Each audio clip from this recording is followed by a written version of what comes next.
आज मैं बात करने वाला हूं कि जब चंद्रमा द्वादश भाव में रहते हैं तो उसका क्या फल होता है। तो द्वादश भाव जो है वो है एक्सपेंसेस का, यानी आपके खर्चों का या आपके जीवन में होने वाले नुकसान का।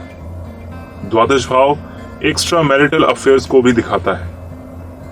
आपका संबंध अपने बुआ और चाचा के साथ कैसे रहने वाले हैं ये भी द्वादश भाव से देखते हैं, क्योंकि दशम भाव का तीसरा भाव द्वादश भाव होता है। तो द्वादश भाव में जब चंद्रमा विराजमान होते हैं तो सबसे पहले व्यक्ति के अंदर जरूरत से ज्यादा खर्च करने की टेंडेंसी होती है, या फिर इनके साथ सिचुएशन ऐसा हो जाता है कि ज्यादा खर्च हो जाता है, या फिर पैसे का लॉस होता है, या कोई तीसरा व्यक्ति आके या दूसरा व्यक्ति आके इनको चीट करके पैसा ले जाता है। द्वादश का चंद्रमा कई बार व्यक्ति को ट्रैप में भी फंसने में सिचुएशन बना देता है। द्वादश भाव का चंद्रमा व्यक्ति के अंदर फिकल माइंडनेस भी लाता है, स्पेशली अगर कर्क राशि का चंद्रमा हो और वो दूसरा, पांचवा, आठवां और छठवां घर हो, तो ऐसे लोगों के अंदर फिकल माइंडनेस, दूसरों के प्रति जलन, और एक तरह से कह लीजिए कि ब्रेन ऐसे लोगों का स्टेबल नहीं होता।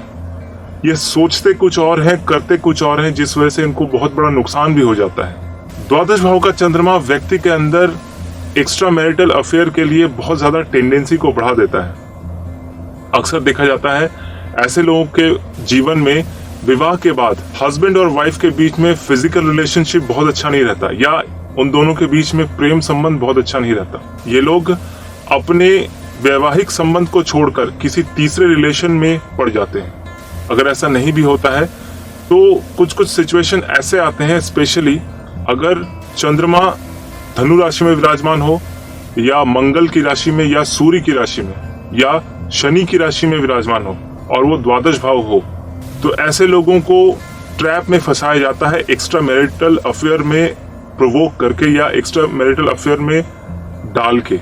कई बार इनके ट्रस्ट को चेक करने के लिए इन्हीं के पति या पत्नी इनको कुछ ऐसे सिचुएशंस में डालते हैं कि ये लोग ट्रैप में फंस जाते हैं।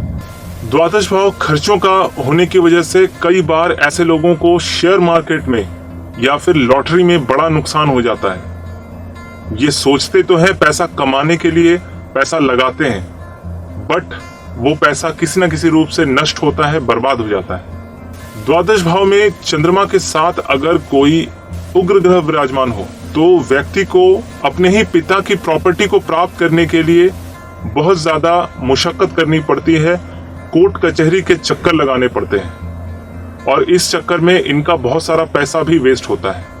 द्वादश भाव का चंद्रमा व्यक्ति को पनिशमेंट देता है, कई बार जेल के चक्कर भी कटवाता है। कई बार इनकी गलती होती भी नहीं है, लेकिन फिर भी सिचुएशन में पड़ के इनकी स्थिति ऐसी हो जाती है कि ऐसे लोगों को गवर्नमेंट द्वारा, लॉ एंड ऑर्डर द्वारा या पुलिस द्वारा प्रताड़ित किया जाता है। इनको ट्रैप में डाल के इनको मानसिक रूप से या शारीरिक रूप से टॉर्चर किया जाता है। द्वादश भाव का चंद्रमा व्यक्ति के अंदर अनस्टेबिलिटी रखता है, वो किसी भी सिचुएशन में अपने आप को स्थिर तरीके से रख नहीं पाता।